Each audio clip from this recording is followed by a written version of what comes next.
scrolling TikTok and see a politician's daughter flashing a Gucci bag worth more than your family earns in 3 years. Your cousin just died fighting in Ukraine because there's no work at home. Unemployment for your generation sits at 20%, while the average Nepali survives on $1,300 a year. Then the government bans every social media platform you use to expose their corruption. What do you do? If you're Gen Z in Nepal, you burn parliament to the ground. September 2025. 74 people died. 2,000 plus were injured. The Prime Minister's house, torched. The President's residence, torched. Parliament building, engulfed in flames. At the center of it all, a generation that grew up watching their leaders promise a new Nepal while pocketing foreign aid and sending their kids to Swiss boarding schools. This was a revolution that succeeded in 5 days, and it's part of a pattern sweeping across South Asia that nobody's talking about. But to understand why Gen Z's rage reached this boiling point, we need to rewind 2 decades. Since 2006, when the Maoist insurgency ended and the monarchy was abolished, Nepal has cycled through 14 governments under 8 different prime ministers in 17 years. Not a single administration completed a full 5-year term. The same 3 faces keep rotating power: K.P. Sharma Oli, Pushpa Kamal Dahal, Prachanda, and Sher Bahadur Dubba. They form coalitions, betray each other, form new coalitions, rinse and repeat. It's political theater, except the audience, Nepal's 30 million people, are the ones suffering. Here's what this musical chairs game looks like in real numbers. July 2024. Oli becomes Prime Minister again. Classic Nepal politics. But by October 2024, things start cracking. Rabi Lamachane, the Deputy Prime Minister and supposedly the fresh alternative, gets arrested for embezzling 2.3 billion rupees. That's enough money to build 46 hospitals or feed every person in Kathmandu for 8 months. Instead, it vanished from pensioners' life savings into luxury real estate.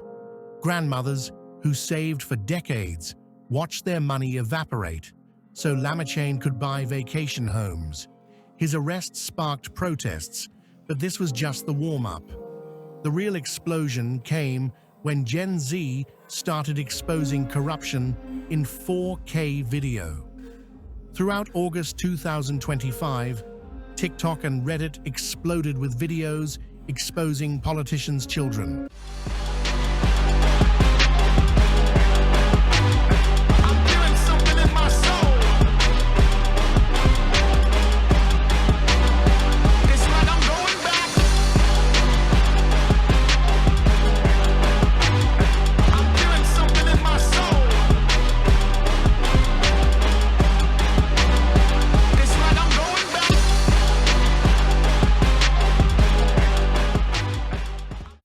We're talking luxury SUVs, designer shopping sprees in Dubai, Instagram stories from Ibiza, all while their parents preached austerity to a nation where the average person makes $3.56 a day.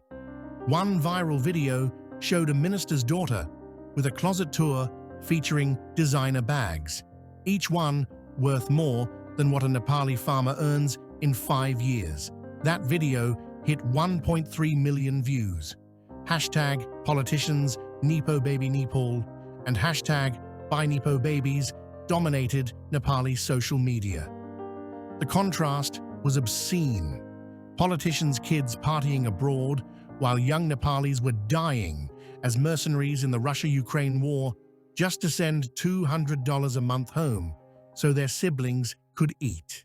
By early September, Gen Z had built an entire digital infrastructure documenting elite corruption. And then, the government made its fatal mistake. On September 4th, 2025, they banned 26 social media platforms: Facebook, Instagram, WhatsApp, YouTube, gone. The official reason? National security concerns. The real reason?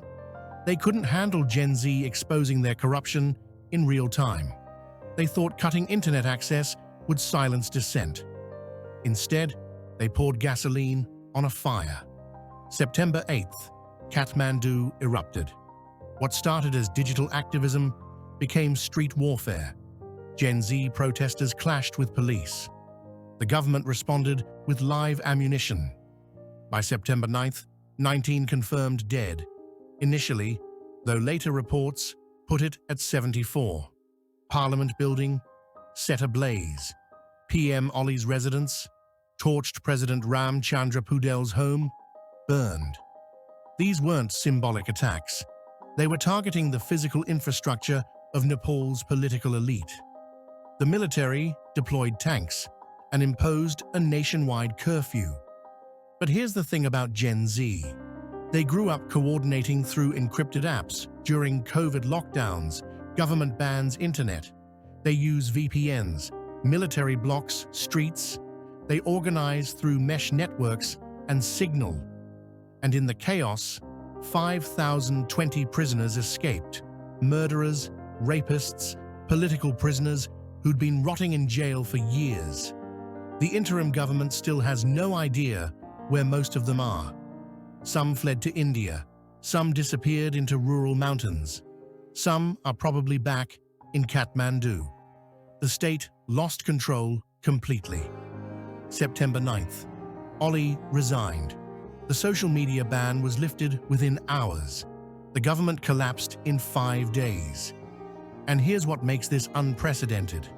The interim prime minister wasn't chosen by parliament or political parties. Sushila Karki, a 73-year-old former judge, was selected through a Discord poll. Over 180,000 Gen Z voters participated in a 48-hour digital referendum, choosing between 5 candidates, none of them career politicians. No party negotiations, no coalition mathematics, just an online vote organized by kids who grew up gaming together. The government of 30 million people was chosen through Discord. Gen Z didn't just topple the government. They installed their own choice and dared the old guard to challenge its legitimacy. But before you think this is some inspiring underdog story, let's zoom out. Because Nepal is the 3rd South Asian country where Gen Z uprisings toppled governments in 3 years. Sri Lanka, 2022. The Aragalaya movement forced President Gotabaya Rajapaksa to flee when foreign reserves hit near zero. Bangladesh, July 2024. Student protests exploded into nationwide uprising. Prime Minister Sheikh Hasina fled to India. Hundreds died, mostly students. And now, Nepal, September 2025. Meenakshi Ganguly from Human Rights Watch nailed it. These movements share common foundations: unaddressed socio-economic disparities and corruption by entrenched political elites. Think about that. If you're 22 years old in Nepal, you've never lived through economic stability. You grew up watching foreign aid disappear into politicians' pockets, infrastructure projects stall indefinitely, and every promise of reform turn into another coalition government featuring the same corrupt faces. And while Nepal burned, global powers circled like vultures. India traditionally controls Nepal through economic leverage. Nepal is landlocked, dependent on Indian ports, but China has been aggressively moving in with Belt and Road money. Ollie was pro-China. His first visit as PM was to Beijing, not New Delhi. Those Chinese projects, frozen now. India's watching for opportunities. The United States pushed through aid packages despite Chinese opposition. Everyone wants Nepal's loyalty, but nobody wants to actually help Nepalis survive. Here's where Nepal stands. An interim government, led by a Discord-selected prime minister. Elections scheduled for March 5th, 2026, voter registration surged. Gen Z is mobilizing. The question isn't whether traditional parties will try to reclaim power. The question is, what happens when they do? Scenario 1. Old Guard wins in March. The next uprising won't be parliament buildings burning, it'll be assassinations. Scenario 2. Gen Z's candidates win, but can't govern. The Old Guard points and says, "See, you need us." Scenario 3. Actual structural change happens. This requires something Nepal has never managed: breaking the cycle. The World Bank's warning is brutal. Without reforms, Nepal's growth crashes below 4%.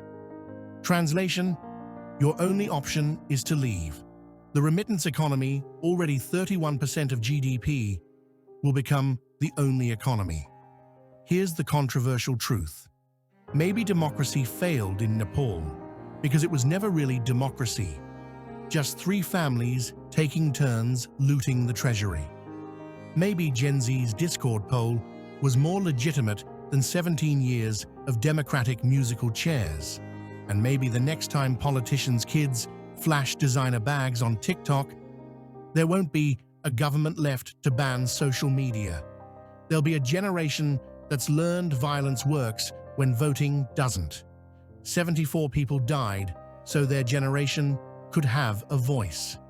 The fires are extinguished, the blood washed from the streets, but the fury that ignited them, still smoldering, waiting to see if March 2026 delivers actual change or just another rotation of the same old faces.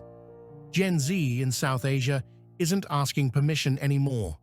They're taking power, digitally, violently, and permanently. Nepal learned in 2025. Sri Lanka learned in 2022. Bangladesh in 2024. Who's next?